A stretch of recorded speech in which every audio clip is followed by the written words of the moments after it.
Manila Broadcasting Company. DZRH, a proud member of MBC Media Group. Oras sa Pilipinas, 5 minuto na makalipas ang alas 4 ng umaga.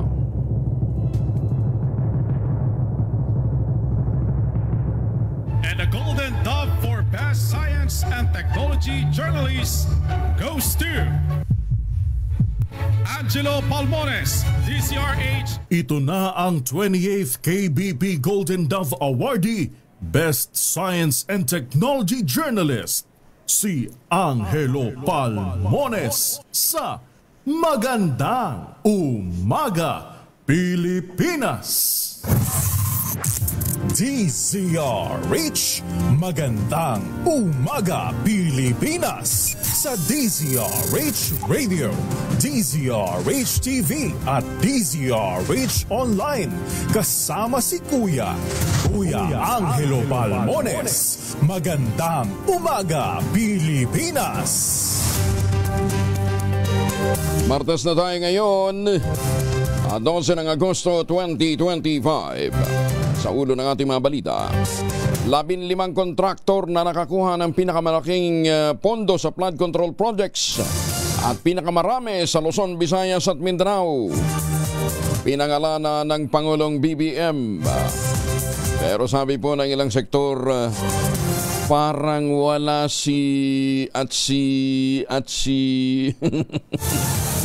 Dalawang barko ng China nagbanggaan habang hinahabol ang barko ng Pilipinas sa Bajo de Masinloc. PNP Chief Nick Torre nag-courtesy call sa Senado. Dating konsihal ng Albay inaresto ng NBI dahil sa extortion. Jet ski joke ni Vice Ganda hindi pinatulan ng mga Duterte. Walang planong ideklara ang persona non grata ang comedian TV host. Severe Tropical Storm Goryo napanatili ang lakas habang kumikilos patungong Philippine Sea. Inaasahang aakyat pa sa typhoon category bago lumabas ng PAR o ng teritoryo ng Pilipinas bukas Miyerkules ng gabi. Kasama natin ang buong radyo natin FM nationwide ang ating action radio station sa Luzon, Visayas at Mindanao. 91.7 BNFM Radio sa Cebu at 94.3 FM sa Jensen. Bagong balita, bagong impormasyon. Kasama si Kuya Angelo Palmones. Magandang Umaga, Pilipinas. Sa detalye ng ating mga balita, napanatili ng Severe Tropical Storm Goryo ang kanyang lakas habang kumikilos patungong West Philippine on west-northwest direction ng Philippine Sea. Huling namataan si Goryo sa layong 710 kilometro east of extreme northern Luzon. Taglay ang lakas na hangin 110 kilometro bawat oras malapit sa gitna. Ang pagbugso nito umaabot ng 135 kilometers per hour habang kumikilos pa kanluran, hilagang kanluran sa bilis na 25 kilometro bawat oras. Ayon sa Pag-asa, posibleng umakyat pa sa typhoon category si Goryo bago ang inaasaang paglandfall nito sa Taiwan sa Miyerkules ng hapon, kasunod ng pag-exit sa PAR o teritoryo ng Pilipinas Miyerkules naman ng hapon. Sinabi pa ng Pag-asa na walang magiging direktang epekto ang bagyong Goryo sa bansa at ang southwest monsoon na habagat pa rin ang siyang magpapaulan sa malaking bahagi ng teritoryo ng Pilipinas. Nahati naman ang katawan ng isang konduktor ng pampaserong bus na si Arnaldo Highway, General Trias, Cavite. Ito'y matapos siyang mabangga at masagasaan ang dalawang magkasunod na sasakyan. Sa inisyal na investigasyon, bibili sana sa tindahan ang 30 anyos na biktima ng mabundol ng humaharurot na kotse. At sa kasamaang palad, nakaladkad pa ito ng kasunod na truck. Sa ulat ng pulisya, tinangkapan tumakas ng driver ng kotse, ngunit naharang din at nadiskubreng lasing. Pawang arestado ang driver ng kotse ng truck at maharap sa kasong reckless imprudence resulting in homicide. Nagpakalat na ng mga pulis sa area malapit sa Balabagan Trade School sa Lanao del Sur kasunod ng nangyaring pamamaril sa isang guro. Ayon kay Police Director Colonel Cesar Kabuhat, ito'y para matiyak ang seguridad ng bawat isa at maiwasan ang anumang karahasan laban sa mga opisyal ng paaralan. Matatanda ang dead on the spot ang 34 anyos na teacher na si Danilo Barba Jr. matapos pagbabarilin ng ibinagsak niyang estudyante. Bunso nito, maraming mga guro ang nangangamba sa kanilang seguridad at nagbabalak na nagkaroon ng mass resignation. Ngunit pagtitiyak naman ni Kabuhat, mananatili ang presensya ng mga pulis at mga sundalo para magsilbing peacekeeper sa lugar. Nagpaabot ng pakikiramay ang Teachers Dignity Coalition sa mga kaanak ng gurong pinaslang sa Balabagan, Lanao del Sur. Ayon sa TDC, kung hindi ligtas sa mga guro sa paaralan ay lalong hindi ito mas ligtas para sa mga batang Pilipino. Kaugnay nito muling kinalampag ng mga guro ang gobyerno. Maigtingin ang seguridad sa mga paaralan. Kabilang sa may minamungkahing hakbang ng TDC ay ang pagdedeploy ng security personnel at pagpapatupad ng mas mabibigat na hakbangin ng pulisya. Mapanatili lamang ang kaligtasan ng mga guro at mga estudyante. Nananawagan din ang grupo ng masusing investigasyon sa nangyaring magkakahiwalay na insidente ng pamamaril sa dalawang paaralan sa Nueva Ecija at Lanao del Sur. Personal na sinita ni Transportation Secretary Vince Dizon ang mga vendor at iba pang nakaharang sa north at southbound walkways ng MRT-3. Sa pag-iikot ng kalihim, pinayuhan ito mga vendor na kusa na lamang umalis sa kanilang iligal na pwesto kaysa MMDA pa ang magpaalis sa kanila. Sinita rin ng kalihim ang paniningil ng renta ng isang mall sa MRT-3 southbound exit kahit pagmamayari na ito ng gobyerno. Ay kay Dizon, naiintindihan nila at naaawa rin sa mga vendor dahil kailangan nilang maghanap buhay pero hindi dapat doon nakapwesto. Alinsunod rin niya ito sa utos ng Pangulong Bongbong Marcos na alisin na masagabal sa mga pedestrian at tiyakin ang mabilis na biyahe ng rail lines. Paano kung nagbebenta kayo dito ng ano? Hindi kayo pwede dito kasi daanan ng tao ito. Wala po dito yung ano namin, mata sa amin. Pero wala kayong binabayarang renta? Wala naman po, sir. Ay, kung ganun, pasensya kayo. Kesa naman tatanggalin kayo ng MMDA kung ako sa inyo, mag-pack up na kayo kasi daanan to ng tao, bawal kayo magbenta dito. Magandang umaga, Pilipinas! Tama naman, idaan natin sa maayos na usapan, di ba? Arestado ng National Bureau of Investigation ang isang dating konsehal sa kasong robbery extortion sa bayan ng Tiwi Albay. Sa ulat ng NBI, na-arrest ang suspect sa barangay Miisi, Daraga, Albay. Kinilala itong si dating konsehal John Bron. Nagugat ang operasyon ng reklamo ng isang quarry operator at dating opisyal dahil sa pangingikil na umabot na ng 320,000 pesos. Ayon sa biktima, nitong Hulyo lamang, nagbayad ang kanyang kliyente ng halagang 150,000 pesos sa grupo ng suspect. Makalipas ang ilang linggo o halos isang buwan ay muling nakipagtransaksyon ang suspect sa biktima para humingi ng pera para daw sa payola o standard operating procedure. Dahil dito, nagsagawa ng entrapment operation ang mga tauhan ng NBI sa nabanggit na barangay na aktuhan na tinatanggap ng suspect ang pera. Bunsod dito, kakaharap ang dating konsehal ng kasong paglabag sa Republic Act 3019 o Anti-Graft and Corrupt Practices Act, robbery at extortion. 13 minuto na makalipas ang alas 4 ng umaga. Oy mga mamis, po pwede ho tayong mag-laundry day today, ha? Kunot no ka kapag makapit, marikit at malupit ang mantsa, all you need is Pride. Ba't bang pahirapan ang self-con sa Pride? Easy at worry-free naman ang laundry. Sa Triple Stain Away Formula, tanggal ang matitinding mantsa based on test sa chocolate, mud and sabon on cotton. Gawa po ito ng ACS. 14 na makalipas ang alas 4 ng umaga, nag-courtesy call si Philippine National Police Chief Nicolas Torre III sa mga senador. Kabilang sa nakaharap ng hepe ng pambansang pulisya, sina Senator Ronald Bato de la Rosa, Senator Robin Padilla, Senator Jingo Estrada, Senator Joel Villanueva at Senator Rapi Tulfo. Ilan sa naging sentro ng kanilang usapan ay ang mga plano at programa ng PNP para lalong mapabuti ang pagresponde sa publiko, gayon din ang mga priority legislative measures ng ahensya. Kasama ng PNP Chief ang ilan sa mga police official gaya ni na Police Brigadier General Jean Pajardo, Brigadier General Wilson Joseph Lopez at Major General Nicolas Salvador. Magandang umaga, Pilipinas! Good news para sa mga motorista natin, ha? Magpapatupad ang bawas presyo sa produktong petrolyo ang mga oil company sa buong bansa ngayong araw. Sa anunsyo ng mga oil company, epektibo na mamayang alas 6 na umaga ang pagpapatupad nila ng 1.50 na rollback sa kada litro ng diesel, 1.30 naman sa bawat litro ng kerosene.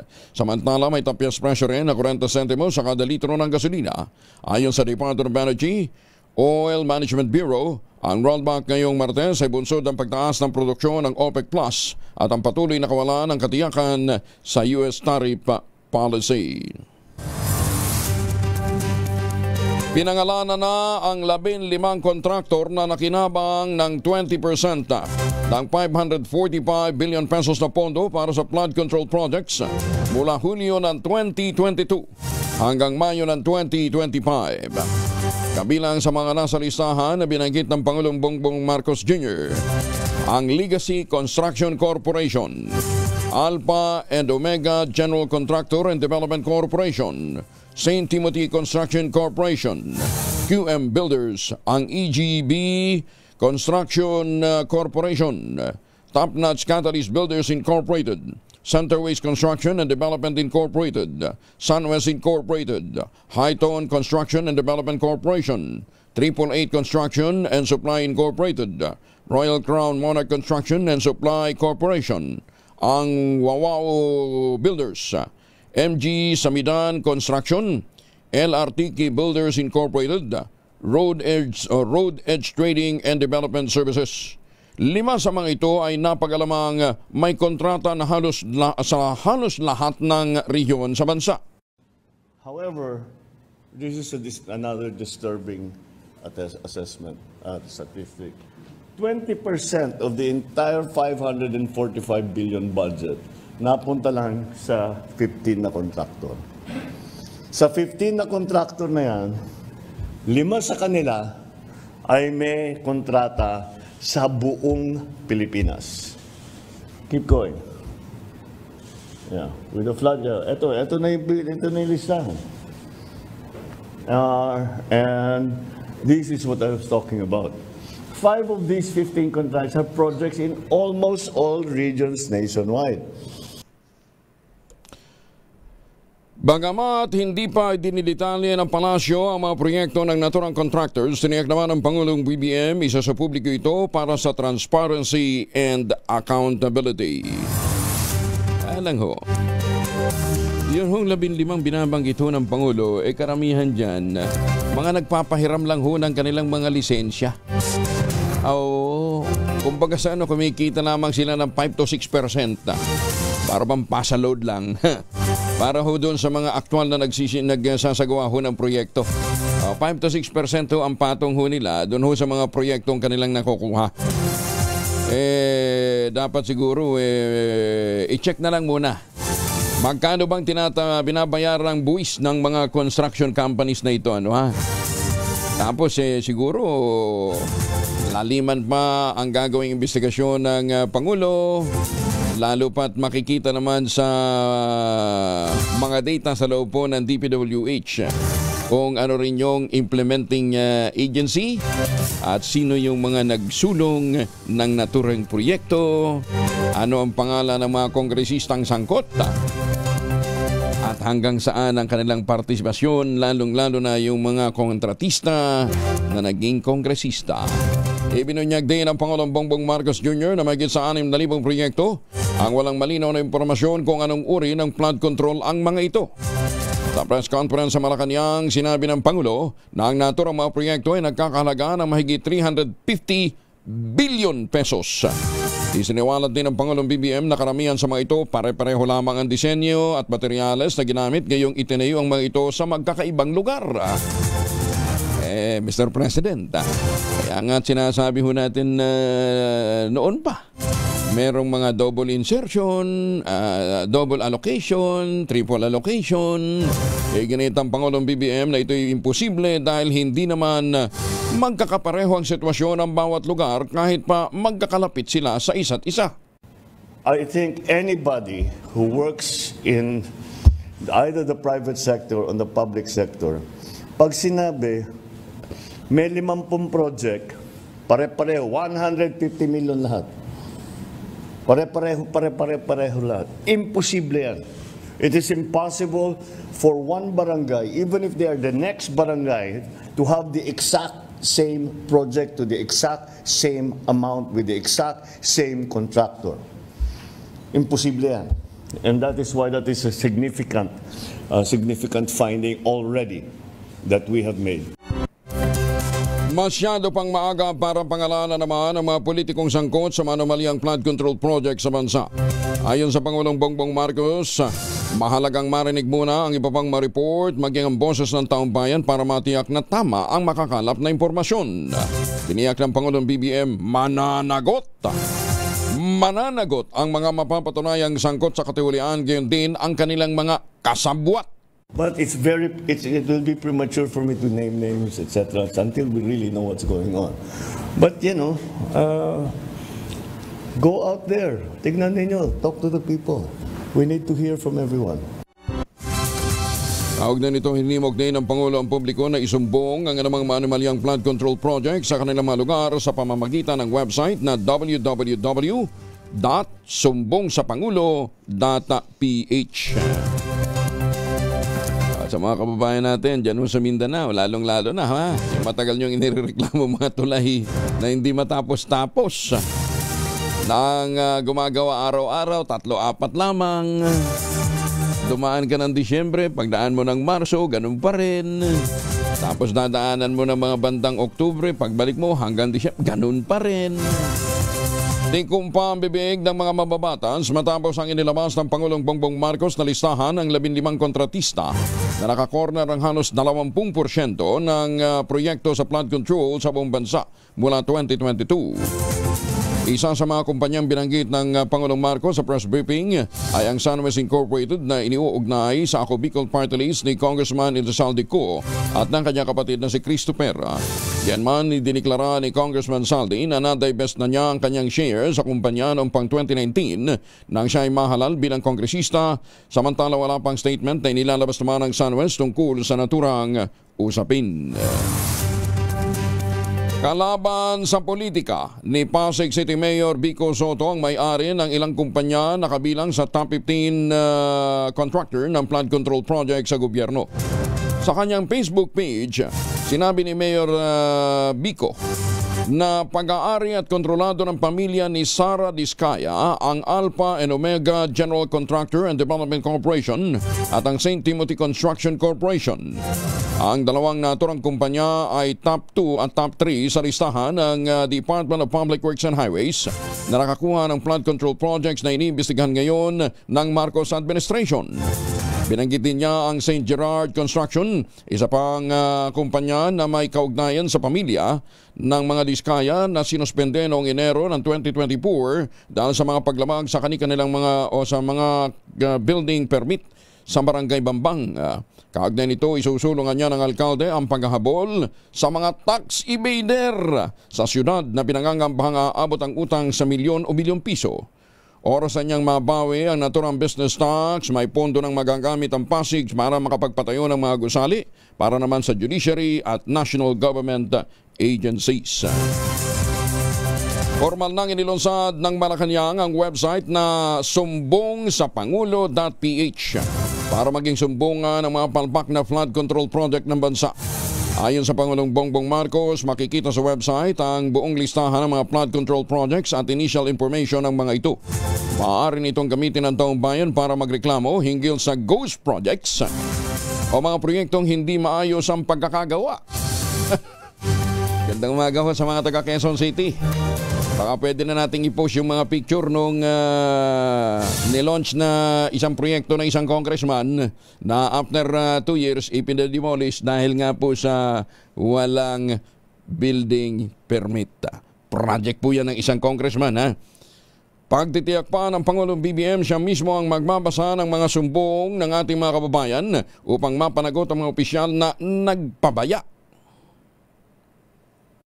I encourage everyone to look into this and say your piece. Kasi parang sinasabi ng mga iba, Nakikita naman namin, hindi maganda, pero wala naman kami mapuntahan, wala naman kami malapitan. Ngayon meron na.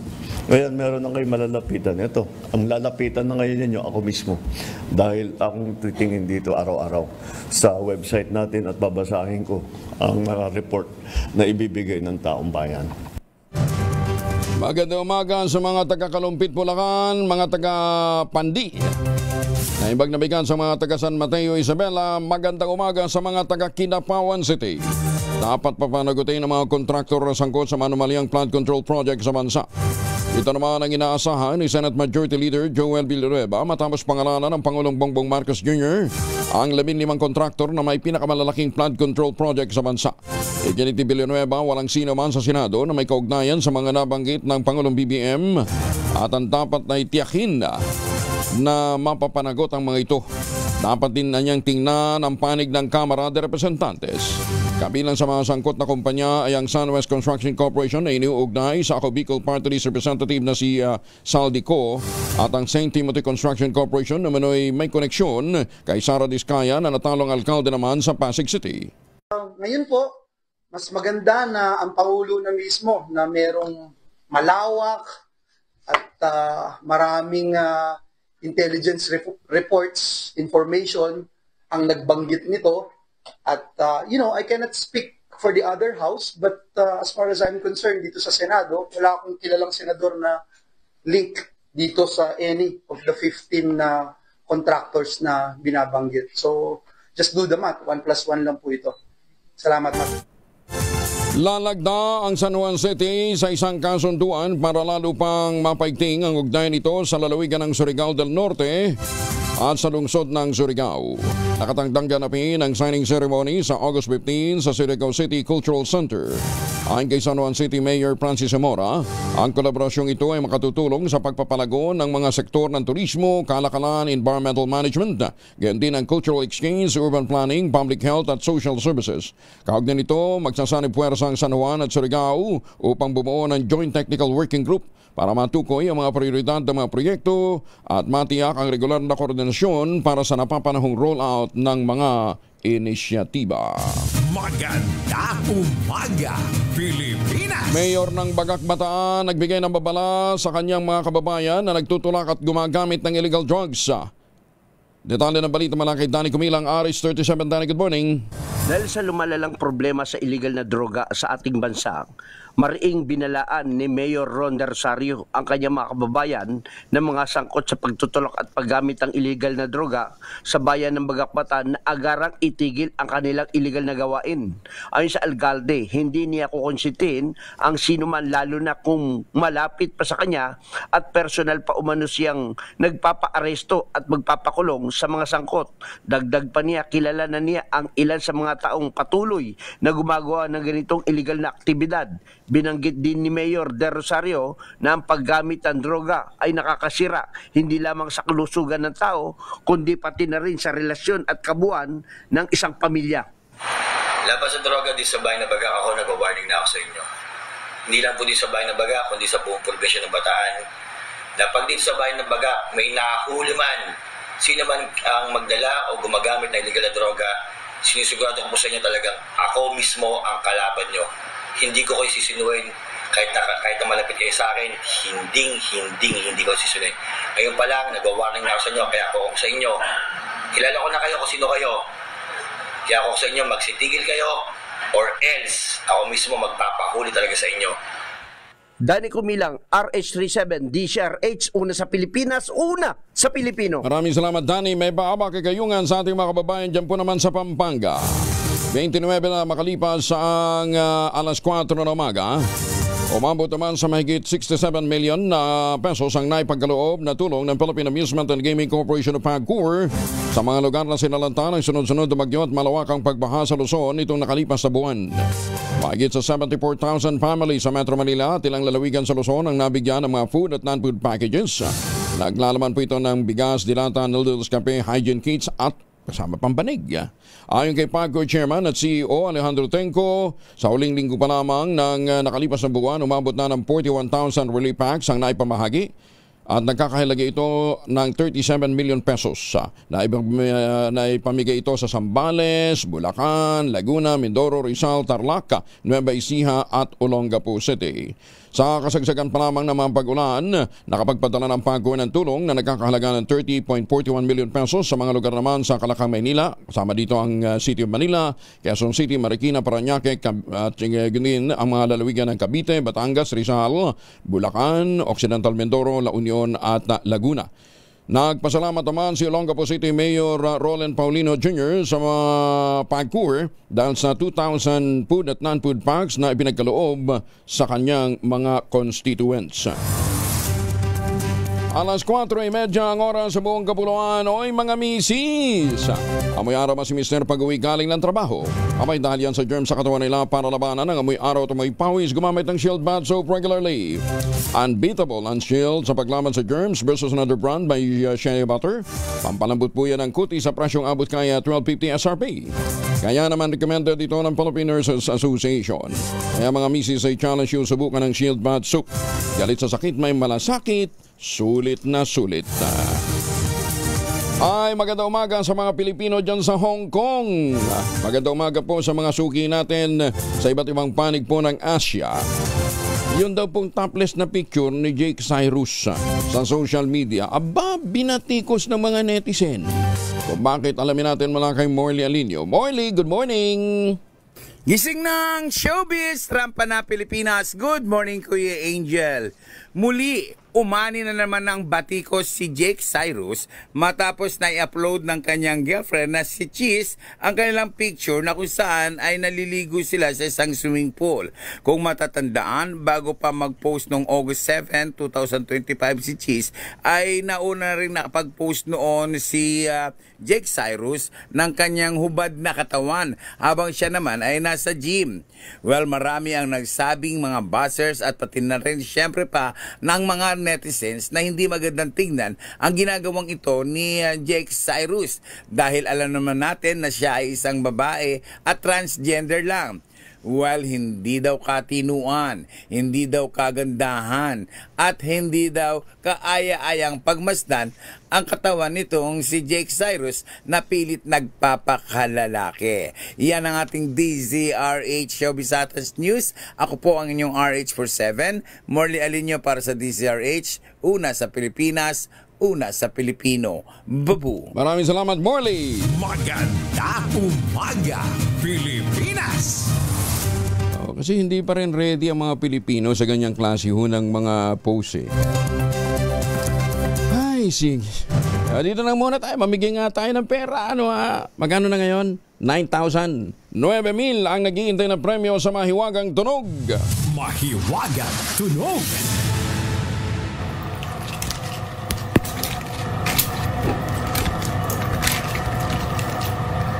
Ayan.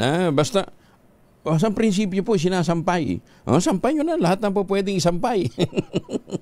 Pagkatapos nyo maligo, gamit ng Shield Bath Soap, ano man yung sinasampay ninyo, tingnan na ho ninyo ano yung sinasampay na yan. Ang inyo pong mga sagot, ipapadala po ninyo sa 0919-282-6485. Sundin ang tamang format po ng pagdetext, empty space, name slash, other slash, contact number slash, at ang inyong sagot. Isang beses lamang po maaaring mag-text sa ating text line gamit ang inyong mga mobile number. Sa mga magdetext o sasali online, kinakailangan meron po kayong sharer badge. Actually, nakuha na po yung item number 1. Yung item number 2, yung prinsipyo ng P6, ibinigay ko. Yung second item na lang ang medyo nagkakalabuan, Kayang-kaya nyo yan! Maganda umaga, Pilipinas! 33 na makalipas ang alas 4 ng umaga. Ay, para ho sa mga kababayan nating magbabalik sa Pilipinas, mga pauwi ng mga Pilipinas, baka kayo ay magpapasalubong, wag na hong imported na tsokolate. Meron po tayong tangerine chocolate dito. Yan ho, ipinagmamalaking brand ang ating mga magsasaka at mga magdiniyog dyan po sa lalawigan ng Quezon. Sa tulong po ni Dr. Helen Tan, yung po mga planting material ng kakao galing Davao, hinakot po yan para maitanim sa ilalim po ng mga nyugan. Kaya ngayon ay nagpuproduce na ho sila ng dikalidad na kakao beans, pinaprocess yan para maging tangerine chocolate. Available sa 0919-095-5935. May mahigit 10 variants po ang Tangerine Chocolate. Ang mga raw material ay galing din po sa ani ng mga magsasaka. I-check po ninyo sa tangerinechocolate.ph. Ang sabi nga po ni Dr. Helen Tan, sino bang magmamalasakit sa Pilipino kundi ang kapwa Pilipino? Kaya sa bawat tangkilik natin ng Tangerine Chocolate, abay tinutulungan ho natin gumanda ang ating ekonomiya at the same time tinagaganda natin ang buhay ng ating mga magsasaka. Tangerine Chocolate, 100% gawang atin. Dahil sabi nga po ni Dr. Helen Tan, ito yung 100 gawang Pinoy pero taste and looks global. Maganda umaga, Pilipinas! Pinag-iingat muli ang publiko. Mag-ingat po sa mga hindi otorisadong Star City voucher at mga gift certificate na ibinibenta online. May abiso po ang Star City Management dahil may mga unauthorized page at mga individual na nagbebenta ng mga naturang voucher sa Facebook Marketplace at iba pang online platforms. Ang paalala po ng Star City sa pangunguna ni Mayor Deo Macalma, ang mayor po ng Star City, tanging sa Klook, Star Deals at website na www.starcity.com.ph lamang pwedeng mag-avail ng lehitimong Star City voucher para makaiwas kayo sa mga peking transaksyon. Maganda umaga, Pilipinas! Nanawagan si Senator Bongo, ang chairman ng Senate Committee on Health sa Department of Health at ang Department of Budget and Management, hanapan agad ng budget ang halos 7 bilyong pisong utang ng gobyerno sa mga healthcare workers. Ayon kay Senator Go, dapat bilisan ang pagbabayad sa tawag niyang overdue na utang ng pamahalaan sa mga healthcare workers ng bansa. Sa kanyang manifestation kahapon sa sesyon ng Senado, muling inungkat ni Senator Go ang halos 7 billion pesos na Health Emergency Allowance o HEA na noon pang panahon ng pandemya dapat na ibigay. Mungkahin ng Senador isama sa 2026 budget o di kaya kunin sa mga unprogrammed funds ang pondong ibabayad naman sa mga healthcare worker. Ang mahalaga ayon kay Senator Bongo, maibigay na ito sa lalong madaling panahon dahil ang mga healthcare worker nagkakasakit din naman. Meron ding mga namatay na. Hindi man lamang natanggap ang kanilang pondo mula sa HEA.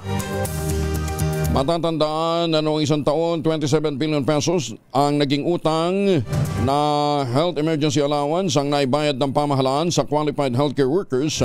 Bunga na rin ang sunod-sunod na hearings at paniningil ng Senate Committee on Health ni Senator Bongo. If it is validated, talagang pinagpawisan ng mga health workers natin, ay dapat po ibigay ito sa kanila. Sila po ang hero ng pandemya. Ano ba naman yung maliit na halaga na ibigay po ng gobyerno sa kanila? Mas mabuti pang unahin yung bayaran through the program appropriations itong HEA ng mga health workers.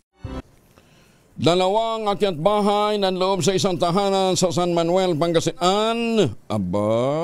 Nakatangay ng halos kalahating milyong pisong halaga ng gadgets at mga lahas. Detalye ng balita mula kay Freddy Pajardo, RH38.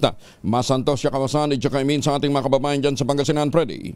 Masantos sa kabusan ko yung Angel. Masinsin ang pagsisiyasat ang ginagawa ng San Manuel PNP hinggil sa nangyaring panluloob sa isang bahay sa Sitio Lumboy, Gisit Norte, San Manuel, Pangasinan. Base sa ulat ni OIC Chief of Police Major Tristan Jus David, alas 8:40 ng umaga nakatanggap sila ng report na napasok ng akyat bahay ang tahanan ng biktima na si Mrs. Charito Andres, 49 anyos. At sa investigasyon na batid sa biktima na naggising sila at ang kanyang anak na PWD alas 2 ng madaling araw nang kumalampag ang sliding window sa kanilang kwarto habang papalabas na ang dalawang suspect na pawang mga nakabunit ng kulay itim at nang mapasigaw siya tinutukan umano sila ng maikling baril at pinabuksan ang main door. Dito na duman ang mga suspect na mabilis tumakbo sa madilim na bahagi patungo sa bukid. Tangay na ang mga ninakaw na gamit gaya ng laptop na may halagang 35,000 pesos, 4 na cellphone na may halagang 64,000 pesos, mga alahas na may halagang 350,000 pesos at pati ang CCTV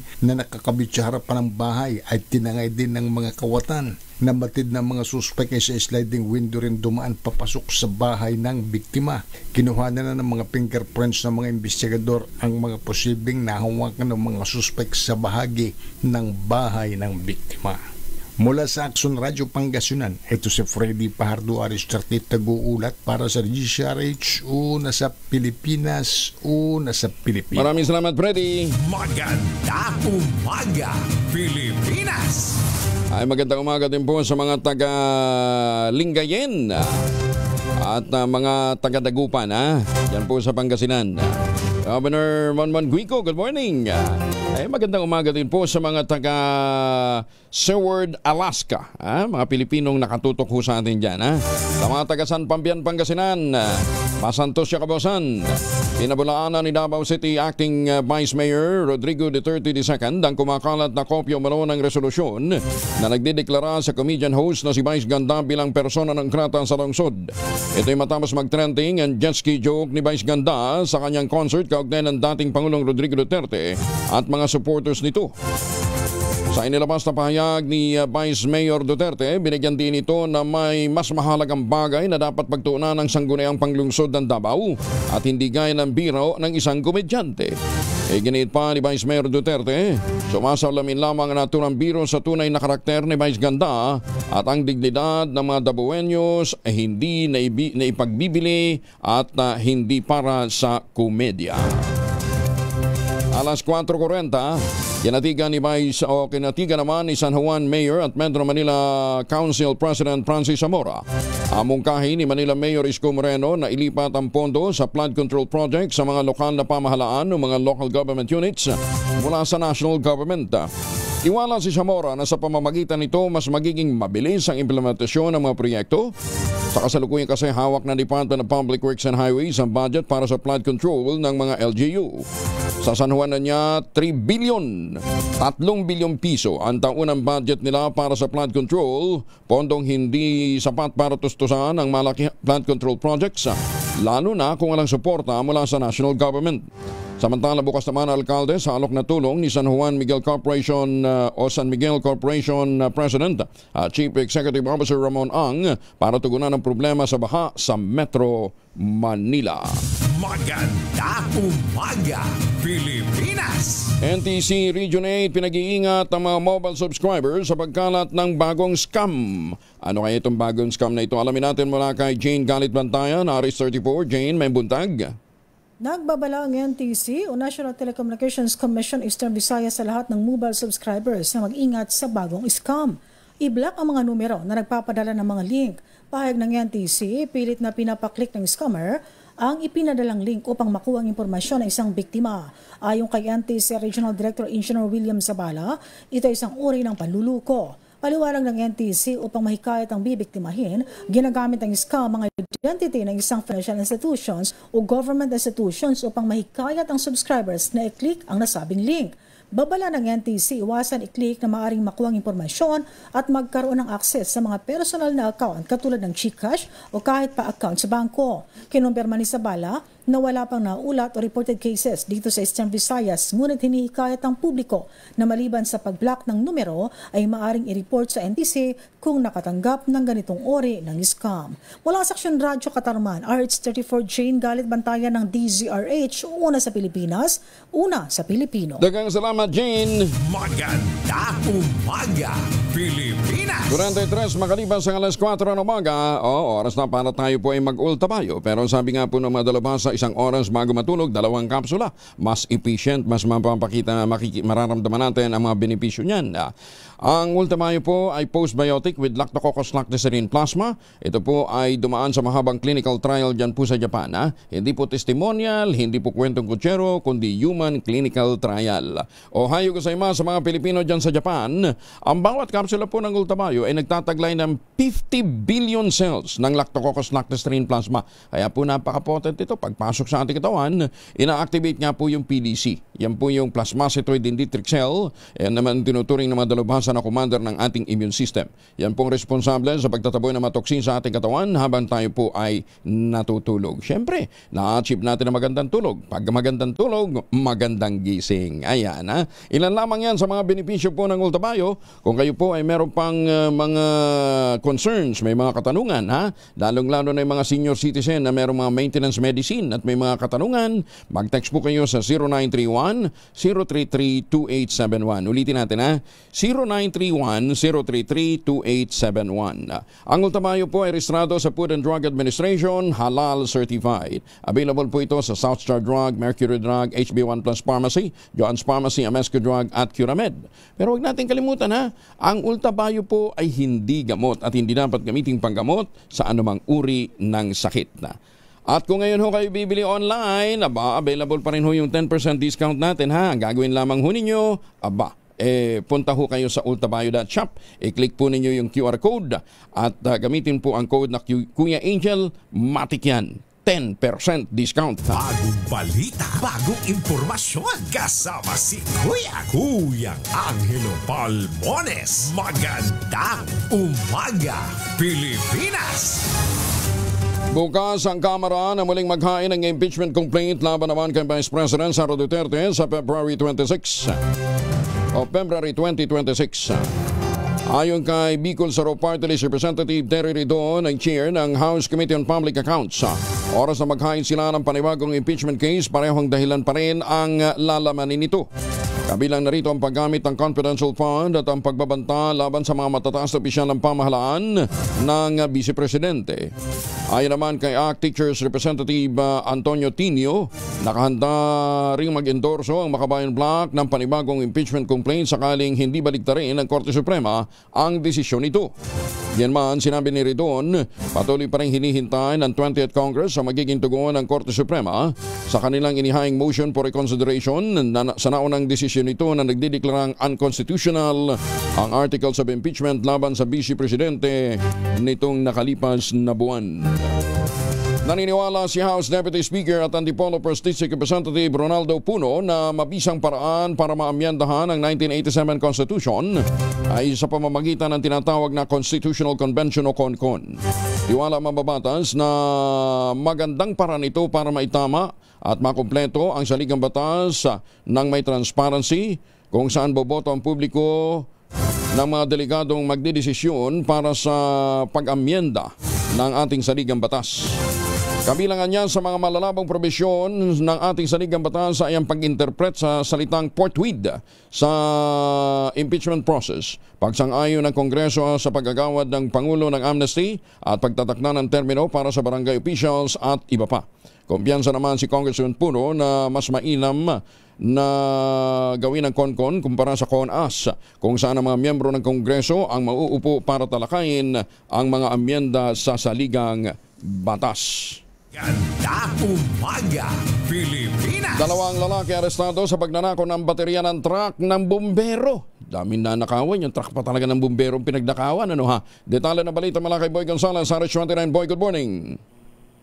Good morning, Kuya Angel Calaboso. Ang dalawang lalaki matapos na maaresto na ito yung nagnakaw ng baterya ng truck ng bumbero sa lungsod ng Maynila.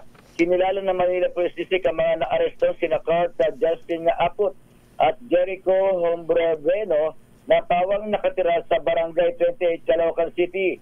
Sa investigasyon ng MPD Station 1, nakita ang dalawa na mga bouncer ng Barat and Restaurant na may-ari ng fire truck na tinangay ang naturang baterya.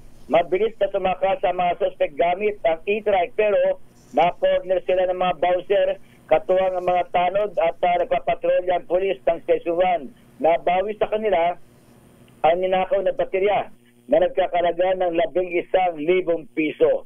Ito si Boy Gonzales para sa Lisa Arizona sa Pilipinas, una sa Pilipino. Maraming salamat, Boy. Maganda umaga, Pilipinas! Sa mga may lakad ngayong araw nito, huwag kalimutan magbaon din ng proteksyon laban sa mikrobyo. May dalawang formulation ng family alcohol na pwede nating pagpilian. Yung family 70% isopropyl alcohol, especially prepared for clinics, hospital, pharmacies, laboratories, pero okay na okay din po yan sa mga households. Very effective sa disinfection at sterilization. Ganyan ang bagsik ng family, 70% isopropyl alcohol. Maghapon man natin gamitin, no problem. Hindi po manunoy ang ating mga kamay dahil meron po itong moisturizer. Yun namang mabangong family rubbing compound improvement cologne. Ayan po yung mga bagong isopropyl alcohol na ginagamit po ng mga masahista, mga barbero, mga doktor, mga nurse, mga kapadrona for sponge bathing and other cleansing purposes. Family rubbing alcohol para hindi siya reachable na sa mahabang panahon. Mabibili sa mga butik at convenience stores nationwide. Family rubbing alcohol, hindi lang pampamilya, pang sports pa. Maganda umaga, Pilipinas! Mga dulong barangay sa Cotabato City, pinasok ng medical team. Nabigyan din ng libreng gamutan ang nasa 150 mga residente. Detalye ng balita mula kay Jun Di Makuta, Karais 19. Assalamualaikum, Brother Jun. Alaikum assalam, Kayang Angel. 150 katao na pawang residente ng Barangay Mother Tamuntaka at Barangay Kalanganan 2, mga barangays na nasa dulong bahagi ng lungsod ng Cotabato, ang labis ang kagalakang sinalubong ang medical team mula sa Ministry of Health na nagsagawa ng outreach program sa kanilang mga lugar. Sa pahayag mula kay MP Attorney Nagibs Narimbo, ang mga dulong barangays na ito ay kadalasang hirap ang mga residenteng kapos sa pagtanggap ng mga kaukulang serbisyong medikal dahil sa haba ng biyahe at pamasahing kinakailangan bago makarating sa sentro ng syudad upang makapagpagamot. Ayon pa rin kay MP Narimbo, bukod sa libreng serbisyong medikal at mga gamot, pagkakataon din naman ito na makakuha ng impormasyon mula sa mga residente sa lugar sa kung anong uri ng mga gamot ang kadalasang kinakailangan na siya umanong magiging batayan ni MP Narimbo na makagawa ng mga batas para sa hinaharap. Ang tagumpay ng aktibidad ay labis na pinasasalamatan kina MOH Ministers Nolinding, Cap Dato Edris Pasawiran at LGU Kalanganan 2 sa pag-assist sa mga benepisyaryo. Ang aktibidad ay may basbas din ni BARM Chief Minister Abdul Rauf Makakwa. Ayon pa rin kay MP Narimbo, huwag mag-alala ang ibang barangay sa lungsod ng Cotabato at mahaba-haba pa umano ang listahan ng medical missions na darating sa kanilang mga barangays. Habang nagaganap ang medical mission, abala naman si MP Attorney Narimbo sa pagtalakay sa mga napapaloob sa Committee on Local Government para sa mas epektibong implementasyon at para na rin sa mas lalong ikakaunlad at epektibong pamamahala, partikular sa 37 barangays ng lungsod ng Cotabato. Mula sa Central Mindanao, RH19, Jun Di Makutak, DZRH, una sa Pilipinas, una sa Pilipino. Sukran, Jun. Maraming salamat at magandang umaga din kay Ma'am Evan Lang dyan po sa Las Vegas, Nevada. Magandang umaga sa mga suki natin dyan sa New York. Maganda umaga, Pilipinas! New York City, US of A, hindi New York, Cubao. Lalaki kritikal matapos mag-overshoot ang minamanehong motorsiklo sa Palumpon, Leyte. Detalye ng balita mula kay Jimmy Angay, RH32, maupay nga agad, Jimmy. Isang spiritual healer critical matapos mag-overshoot ang minamanehong motorsiklo sa bayan ng Palumpon, Leyte. Kinilala ng PNP ang biktima si alias Rom, 34 anyos, residente ng barangay Taga Bubunga, Villabal, Leyte. Nangyari ang insidente sa barangay Sabang sa Palumpon, Leyte. Sa investigasyon ng PNP ang biktima ay nagmamaneho ng motorsiklo papuntang bayan ng Villabal, Leyte na mag-slide at mag-overshoot sa kurbadang daan dahil lang magtamo ng mga sugat sa iba't ibang bahagi ng katawan. Sa kasalukuyang ginagamot ang biktima sa Dr. Manuel Veloso Memorial Hospital sa bayan ng Palumpon, Leyte. Wala dito sa DYVL Action Radio Tacloban, ito si R32 Jimmy Angay para sa DZRH, una sa Pilipinas, una sa Pilipino. Daghang salamat, Jimmy Angay. Tiniyak naman ni Customs Commissioner Ariel Nepomuceno, sisikapin ng ahensyang maabot ang revenue target ng bansa. Sa harap ito ng nagbabadyang epekto ng 60 araw na suspension ng rice importation mula September 1 para protektahan ang mga lokal na magsasaka ngayong harvest season. Ayon kay Commissioner Nepomuceno, matapos ang suspensyon ay maaaring itaas na ng hanggang 30% ang taripa sa mga rice import mula sa kasalukuyang 15%. Makatutulong niya ito para mabawi ang halagang malulugi sa pamahalaan bunsod ng 60-day suspension. Kaya lang, ang sabi ho ng Department of Finance, pinag-aaralan pa lamang nila ngayon yung panukalang maibalik nga po sa 35% ang taripang ipinapataw sa mga imported na bigas. Waste to Energy Project, pinag-aaralan ng Pangulong BBM para tugunan ang mga problema naman sa basura. Detalye ng balita mula kay Let Narciso, RH14. Let, good morning. Ikinukonsidera ni Pangulong Ferdinand Marcos Jr. ang Waste to Energy Project sa Maynila bilang pilot program para tugunan ang waste management at problema sa baha. Ayon sa Pangulo, maaaring palawakin ang proyekto sa iba pang urban areas kalaunan.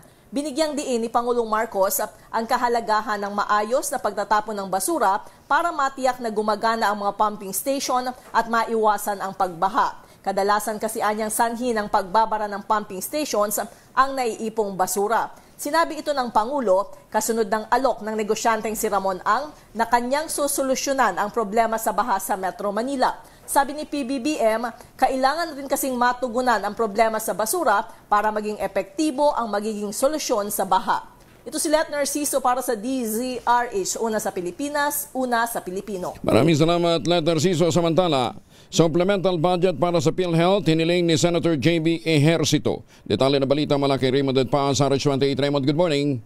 Hinimok ni Senador JB Ejercito ang mga kapwa senador at mga congressmen na pagtibayin sa lalong madaling panahon ang kanyang panukalang bigyan ng 74 billion pesos na supplemental budget ang PhilHealth. Sa kanyang privilege speech, sinabi ni Ejercito na kailangan ng halagang ito upang matupad ang ipinangako ni Pangulong Bongbong Marcos na full implementation ng Universal Healthcare o UHC law at magresulta sa zero billing sa mga pasyente. Ang 74 billion pesos na hinihiling na supplemental budget ay siyang inirekomenda ng Malacanang para sa PhilHealth ngayong 2025, ngunit tinanggal ng Kongreso dahil sa paniniwalang may 500 bilyong pisong savings ang PhilHealth. Narito si Senador JV Ejercito. As an investment, I filed Senate Bill number 1 or the supplemental appropriation of 74.4 billion. It seeks to give additional subsidies for PhilHealth to further improve their health benefit packages. This 74.4 billion subsidy is the same amount proposed by the Executive Department under the 2025 National Expenditure Program.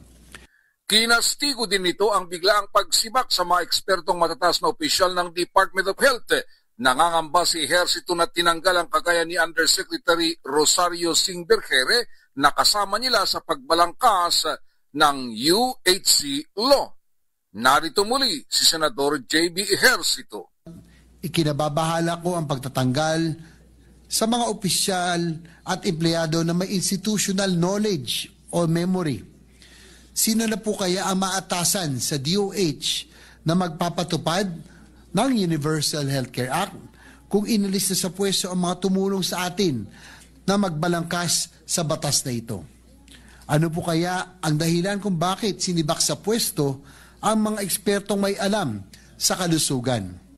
Ito si RH28 Raymond Paas para sa DZRH, una sa Pilipinas, una sa Pilipino. Maraming salamat, Raymond. Meron namang mga pinalit na mga bagong opisyal doon ho sa, sa mga tinanggal. Pero sabi nga po ng mga healthcare workers na kausap natin, ano namang alam ng mga yan? Dalawang barko ng China ang nagbanggaan habang hinahabol ang barko ng Philippine Coast Guard malapit sa Scarborough Shoal sa West Philippine Sea. Ayon kay Coast Guard spokesperson Jay Tariela, nangyari ang insidente sa layong 10.5 nautical miles sa silangan ng Baho de Masinloc. Matay sa report, hinahabol ng China Coast Guard Vessel 3104 ang BRP Suluan nang magtangkay itong gumawa ng mapanganib na maniobra mula sa hulihang bahagi ng barko ng Philippine Coast Guard. Pero hindi nito natansya ang layo. Sa People's Liberation Army Navy 164, naging dahilan ng kanilang banggaan. Hindi kita kasi singkit kasi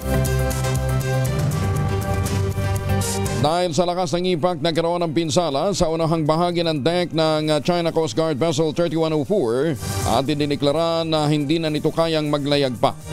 Nabatid mula naman sa Coast Guard, nasa area noon ang BRP Teresa Magmano at BRP Suluan para sa programang Kadiwa para sa bagong bayaning mangingisda, kung saan iniskortahan nila ang 35 bangkang pangisda ng mga Pilipino sa lugar.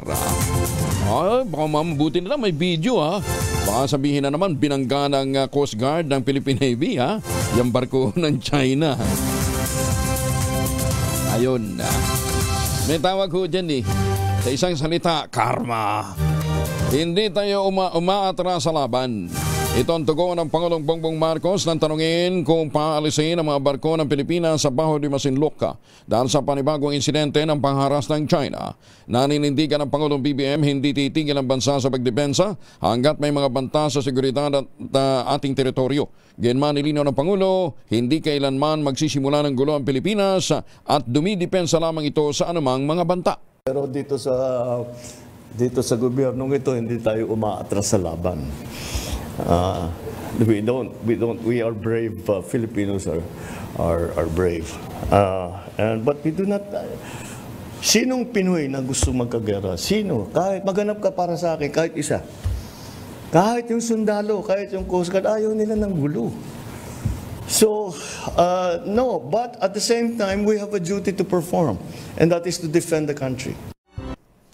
Na misinterpret ng China ang pahayag ng Pangulong Bongbong Marcos Jr. na hindi malayong madamay ang Pilipinas sakaling sumiklab ang gera sa pagitan ng Taiwan at China.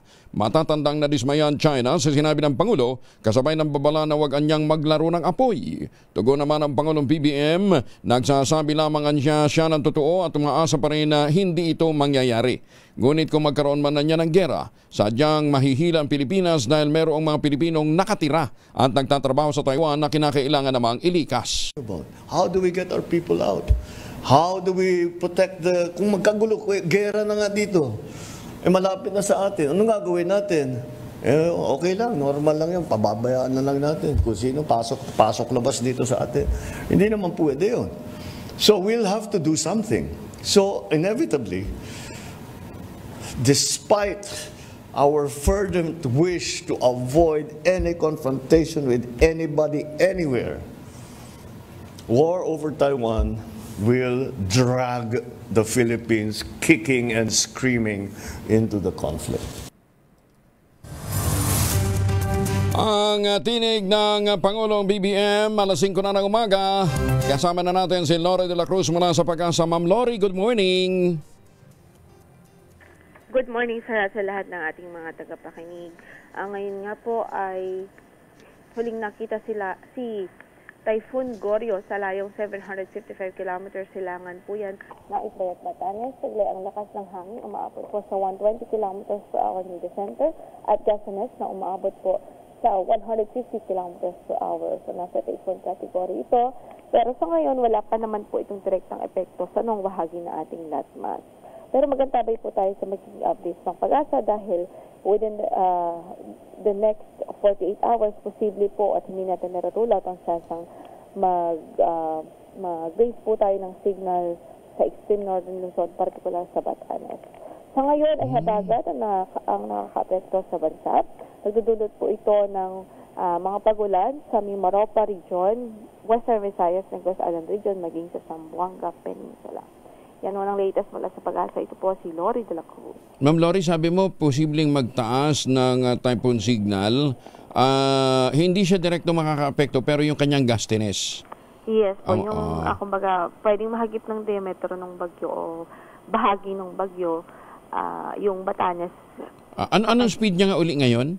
Ngayon po ay pakanluran sa bilis na 25 km per hour. Mabilis pa rin. At least hindi na nagbababad ng husto. Teka muna, ano yung cloud cluster dito sa may bandang Mindanao? Ayun nga po, as I mentioned, yung habagat po. Habagat yan. Ng mga pagulan. Tapos may kasunod pa, kasama ba ito ni Goryo, yung nakabuntot na panibagong cloud cluster sa bandang dulo? Hindi pa na. Kumbaga, cloud cluster po naman, separate cloud cluster. Separate yan. Okay. Sana naman tuloy-tuloy na lang umalis si Goryo. Huwag naman may issue sa Pilipinas. Na? Yes, sige. po. Nasamahan namin ang Pag-asa ng dasal. Ayan. Yes. Thank you, Ma'am Lori. Okay. Si Lori de la Cruz mula po naman sa Pag-asa. Maganda umaga, Pilipinas! 3 minuto na makalipas ang alas 5 na umaga. And technology journalist goes to Angelo Palmones, DCRH. Ito na ang 28th KBP Golden Dove Awardee, Best Science and Technology Journalist, si Angelo Palmones sa Magandang Umaga, Pilipinas. DZRH, magandang umaga Pilipinas sa DZRH Radio, DZRH TV at DZRH Online. Kasama si Kuya Angelo Palmones. Magandang umaga Pilipinas. At muli ngayon po ay Martes, 12 tayo ng Agosto 2025. Balik tayo sa mga balita. Naispatan ng ilang barko na naman ng China sa dulong hilagang silangan ng bahagi ng bansa. Ayon sa Philippine Navy spokesperson si Captain John Percy Alcos, na-monitor naman ito sa vicinity ng Mabulis Island sa Batanes August 7 at 8. Iginit ni Alcos, maliban sa Chinese Coast Guard, ay meron ding mga barko ng People's Liberation Army Navy, kung kaya't kaagad dinideploy na Pilipinas ang flagship ng Navy vessel na ito pong BRP Jose Rizal, yan din ang BRP Emilio Jacinto. Kaugnay nito, nagkasama ng radio challenge ang Philippine warships laban sa Coast Guard ng China. Nakalaunay pareho namang nagbago ng ruta. Call in Chinese Coast Guard vessels 3301 and 3304. This is Philippine Government Vessel 35 on Channel 16. You are approaching Philippine Contagious Zone. You are advised to leave immediately. Over. Ayun, at dahil sa radio challenge na yun, umiba ng direksyon. Na-monitor naman ng Project Sea Light ang bracketing ng Chinese vessel sa Batanes, kung saan hindi bababa sa 3 barko pa ang pumosisyon para palibutan ang lalawigang pinakamalapit sa teritoryo ng Taiwan. Umarangkada na ang pagsasayos at pag-upgrade ng Department of Transportation sa Philippine National Railways o yung PNR South Main Line. Alinsunod dito sa direktiba ng Pangulong Bongbong Marcos Jr. na magpapalawig sa Bicol Railway mula Laguna hanggang Quezon at Bicol Region. Una nang sinabi ni Transportation Secretary Vince Dizon na target na makumpleto ang restoration ng PNR bago matapos ang taon, at sa 2026 naman ay fully operational na ito. Sa kasalukuyan, 2 pangunahing linya ng PNR ang gumagana. Yung isa ay sa pagitan ng Calamba sa Laguna at Lucena sa Quezon, habang ang isa naman ay nasa patungong o Naga patungong Sipokot at Naga patungong Legazpi dyan po sa Bicol. Tiwala naman ang PNR na magsisilbing backbone ng proyekto para maibalik ang full connectivity mula Laguna patungong Legazpi at sa iba pang mga istasyon ng tren. Maganda umaga, Pilipinas! 5:07 ang oras sa buong kapuluan. Kasama na natin si Councilor Emmy Ladera ng City of Tarlac. Ma'am Doktora, kumusta na po kayo, Councilor? Magandang umaga po.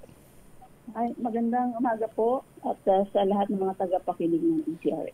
Ayan, opo, kaya ho kami napatawag sa inyo, Councilor, dahil nga po sa mga naunang mga balita natin tungkol ho doon sa iba't ibang mga anomalya. No? Medyo na-highlight lang dahil ho doon sa issue ho ng multong tinuli. Pero hindi ho naman, pinaganda lang ho natin yung ginawang attractive lamang ho yung kwento. Pero ang totoo ho nito, plunder case ho yung kinakaharap ng ilang mga opisyal. Pero ang sa mga dating opisyal, pero ang sinasabi ho nila, ang tagal-tagal na yan, bakit nyo lang inuungkat? O, Councilor, kasi isa ho kayo sa mga nagreklamo. Bakit ngayon lang daw ho ito naungkat? Apo. Ganito po ka-Angel, Apo. Itong issue na ito, pwede na ba ako magkwento? Opo, sige po, go ahead po. So itong issue na ito, nag-ugat ito dun sa mga complaint letters, anonymous letters, since 2018 pa to.